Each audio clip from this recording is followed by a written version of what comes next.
Hello बच्चों, मैं आज आप लोगों को भारतीय अर्थव्यवस्था एवं इसके विकास का इतिहास क्लास 10th का अर्थशास्त्र के बारे में बताने जा रहा हूँ, जो आप लोगों के लिए जानना चाहिए और हर एक वर्ष इससे 1 या 2 क्वेश्चन रहते हैं। इसके बारे में हम आपको बताने जा रहे हैं कि भारत का जो अर्थव्यवस्था है या उसकी संरचना है वो एक दिन में नहीं बना। इसके बनने में बहुत समय लगे, लाखों वर्षों लगे। यहाँ तक कि हमें जब अंग्रेज़ आए थे तो हमें आज़ादी 15 अगस्त 1947 ईस्वी को मिली थी और अंग्रेज़ों ने हमारे देश की अर्थव्यवस्था को बर्बाद कर दिया था। भारत को अपना उपनिवेश बनाया था और वही उपनिवेश बनाकर उन्होंने एक नीति डाली थी, डिवाइड एंड रूल की पॉलिसी, यानी फूट डालो और शासन करो। यानी अंग्रेज 2 लोगों को लड़ा देते थे और एक का सहयोग देकर दूसरे को अपने से, यानी कि जब एक का सहयोग कर देते थे तो वो जीत जाता था और उससे बहुत सारे धन, रुपया, पैसा ऐंठते थे। उसी तरह से एक वर्ड आता है उपनिवेश। एक वर्ड आता है उपनिवेश, यानी जिसको कहते हैं अंग्रेजी में कॉलोनी। उपनिवेश जब कोई भी देश किसी बड़े और समृद्धिशाली राष्ट्र के शासन के अंतर्गत रहता है, यानी जब कोई भी देश किसी बड़े समृद्धिशाली राष्ट्र के शासन के अंतर्गत रहता है तो उसके समस्त आर्थिक तथा व्यावसायिक कार्यों का निष्पादन, निर्देशन, नियंत्रण, शासन देश का होता है। ऐसे शासित देश को शासक देश का उपनिवेश कहते हैं। जिस तरह से भारत करीब 200 वर्षों तक ब्रिटेन का उपनिवेश था। आप देखते हैं हमारी वे सभी क्रियाएं जिससे हम आय प्राप्त करते हैं आर्थिक क्रियाएं कहलाती हैं। यानी वे सारी क्रियाएं जिससे हमें आय मिले, जिससे हमें इनकम हो, क्या कहलाता है? आर्थिक क्रियाएं। कुछ विद्वानों ने अर्थव्यवस्था की अलग अलग परिभाषा दी है। भारतीय अर्थव्यवस्था, कुछ लोग कहे हैं कि अर्थव्यवस्था समाज की आर्थिक क्रियाओं का योग है। उसी तरह से आर्थर लेविस के अनुसार अर्थव्यवस्था का अर्थ किसी राष्ट्र के संपूर्ण व्यवहार से होता है जिसके आधार पर मानवीय आवश्यकताओं की संतुष्टि और उसके संसाधनों का प्रयोग है। उसी तरह से ब्राउन ने अर्थव्यवस्था को आजीविका अर्जन की एक प्रणाली बताया है। कहने का मतलब हो गया कि अर्थव्यवस्था जो है वो आर्थिक क्रियाओं या आर्थिक कार्यों का ऐसा संगठन है जिसके अंतर्गत लोग लगकर अपनी आजीविका चलाते हैं, अपने कार्यों को करते हैं और सभी आर्थिक क्रियाएं करते हैं। अब देखिए अर्थव्यवस्था की संरचना कैसी होती है। Structure of economy. अर्थव्यवस्था की संरचना का मतलब विभिन्न उत्पादन क्षेत्र में इसका विभाजन से है। यानी अर्थव्यवस्था में बहुत सारी क्रियाएं, ऐसी गतिविधियां होती है जो संपादित की जाती है, जैसे कृषि, उद्योग, व्यापार, बैंकिंग, परिवहन, संचार। इस तरह से मोटे तौर पर भारतीय अर्थव्यवस्था को 3 वर्गों में बांटा गया है: प्राथमिक क्षेत्र, द्वितीयक क्षेत्र और तृतीयक क्षेत्र। यानी प्राइमरी सेक्टर, द्वितीयक सेक्टर एंड तृतीयक क्षेत्र, यानी सेवा क्षेत्र। देखिए प्राथमिक क्षेत्र, इससे क्वेश्चन आता है, कहता है कि सभी अर्थव्यवस्था की तरह भारतीय अर्थव्यवस्था की संरचना को भी 3 भागों में बांटा गया है, जिसको प्राथमिक क्षेत्र कहते हैं। प्राथमिक क्षेत्र जो उत्पादक होता है, यानी कि कहने का मतलब प्राथमिक क्षेत्र जो कृषि क्षेत्र कहलाता है। कौन सा क्षेत्र? कृषि क्षेत्र, एग्रीकल्चर क्षेत्र।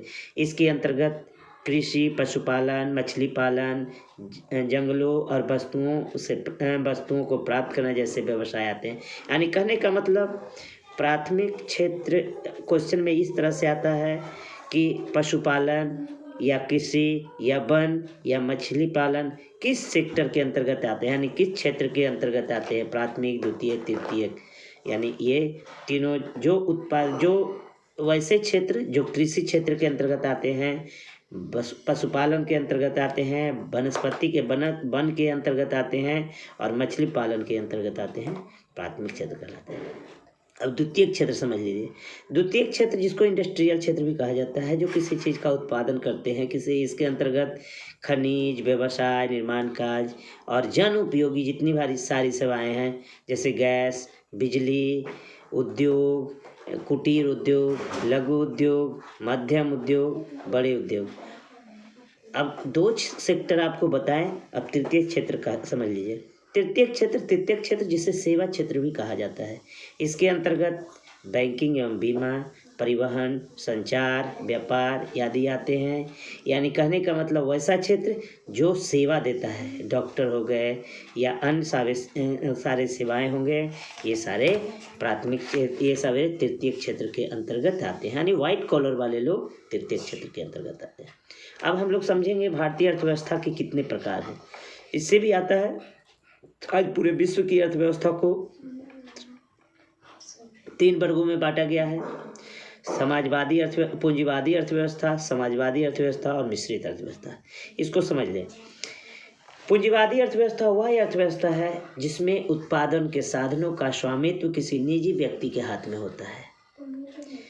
इसका उपयोग और इसका सारा कार्य निजी लाभ के लिए करते हैं। इसका उदाहरण है अमेरिका, जापान और ऑस्ट्रेलिया।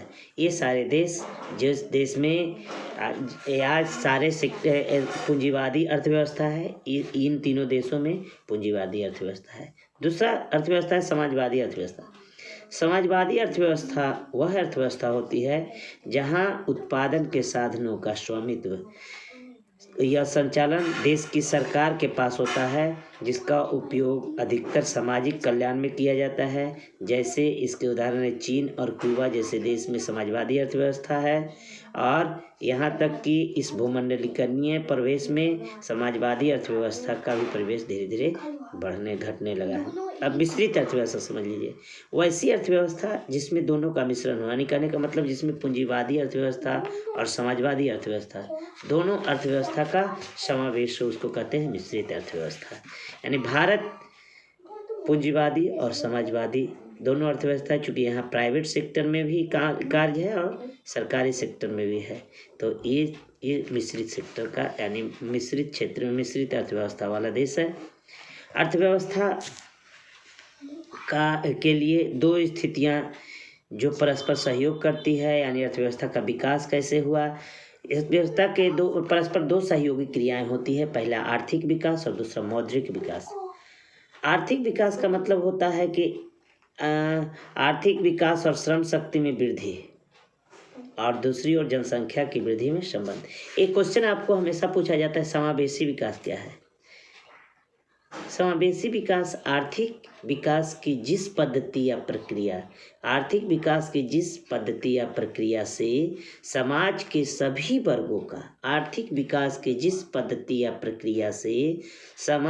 सभी वर्गों का जीवन स्तर ऊंचा होता जाए। जीवन स्तर कैसा होता जाए? ऊंचा होता जाए, तथा समाज का कोई भी वर्ग विकास के लाभ से अछूता नहीं रहे, तो ऐसे विकास की क्रिया को समावेशी विकास कहा जाता है। यानी कहने का मतलब कि जिसमें सभी वर्गों का जीवन स्तर ऊंचा उठाने के लिए और सभी को, समाज के सभी लोगों को भी इसके विकास के लिए सभी को विकास बराबर मिले, इस विकास को कहते हैं समावेशी विकास। इसी तरह से सतत विकास जान लीजिए। आज प्राकृतिक संसाधन हम लोग देख रहे हैं, कोयला, गैस, पेट्रोलियम, जल, सूर्य, वनस्पति ऊर्जा, इसका बहुत प्रयोग हो रहा है। इसी तरह से प्रयोग हो रहा है तो भावी पीढ़ियों को इस प्राकृतिक साधनों से वंचित होना पड़ेगा कि नहीं? यही नहीं, वर्तमान में उत्पादन, तकनीकी और पर्यावरण प्रदूषण की गंभीर समस्या का जन्म दे दिया है। अनेक उत्पादन क्रियाएं जल, वायु, भूमि भी प्रदूषित हो रही है। आज हमारे लिए एक चिंता का विषय है कि इतना ज़्यादा प्रदूषण ये हमारे लिए समस्याओं को जन्म देगी। विकास की वर्तमान पद्धति तथा प्रक्रिया को जारी रखना ये उचित नहीं कहा जा सकता है। इसके विकल्प के रूप में एक सतत विकास या पोषणीय विकास का अवधारणा का जन्म हुआ, जिसका सतत विकास का अर्थ होता है ऐसा विकास जो लगातार रहे, जो जारी रहे और जो टिकाऊ रहे। यानी कि सतत विकास में केवल वर्तमान पीढ़ी ही नहीं बल्कि भविष्य के भी भावी पीढ़ी आने वाली पीढ़ी को भी ध्यान में रखा जाता है। एक आयोग आया था बुंडलैंड आयोग, समझ लीजिएगा, ब्रुंडलैंड आयोग ने सतत विकास के बारे में बताया कि विकास की वह प्रक्रिया जिसमें वर्तमान की आवश्यकताएं बिना भावी पीढ़ी की क्षमता योग्यताओं से समझौता किए पूरी की जाती है।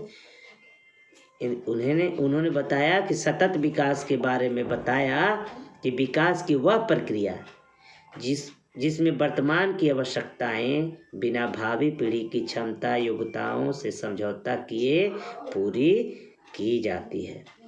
इसी तरह से मैडिसन एक अर्थशास्त्री था जिसने बताया कि धनी देशों में आय में बढ़ा है जबकि निर्धन देश में आय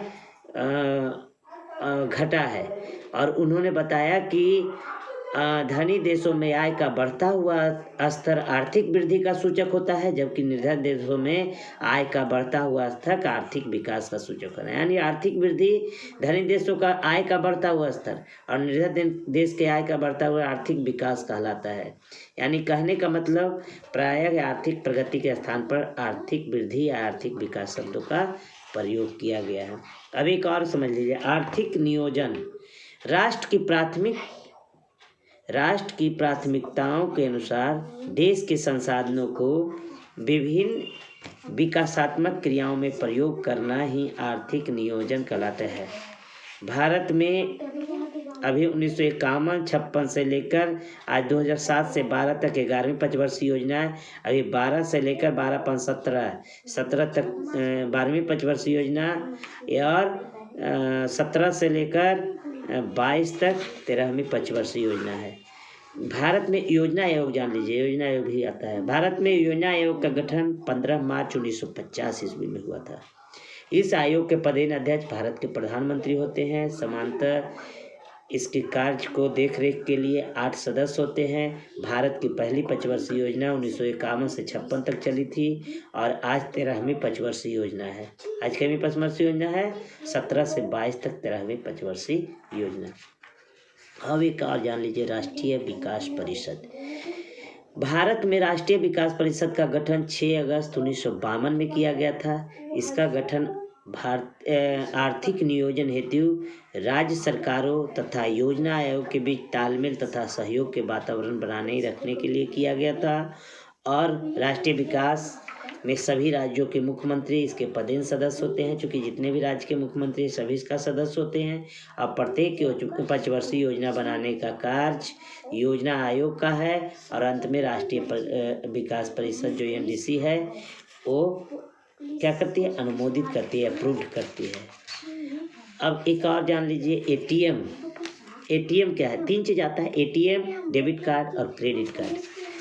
चूँकि एक जान लीजिए, ATM, debit card, credit card इसको बहुत ज़रूरी है, हो सकता है आ जाए इस बार।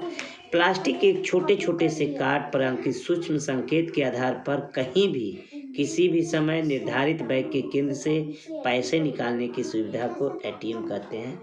यानी ATM प्रणाली इसको कहते हैं। डेबिट कार्ड बैंक द्वारा दिया गया प्लास्टिक कार्ड जिसके द्वारा बैंक ने अपनी जमा राशि के पैसे का उपयोग करना। और क्रेडिट कार्ड बैंक द्वारा जारी किया गया प्लास्टिक का एक ऐसा कार्ड है जिसके आधार पर उसके धारक पैसे अथवा वस्तु का लेन देन कर सकता है। इस तरह से ATM, debit card, credit card जो है कोर बैंकिंग प्रणाली है। और आजकल प्लास्टिक के छोटे टुकड़ों पर इसके चिन्ह के माध्यम से उसमें निकासी होता है, पैसे का आदान प्रदान होता है और बिना विलंब किए एक स्थान से दूसरे स्थान तक चला जाता है। अब तो बैंक इस प्रणाली को कोर बैंक प्रणाली भी कहते हैं। यानी इस आंतरिक संकेतों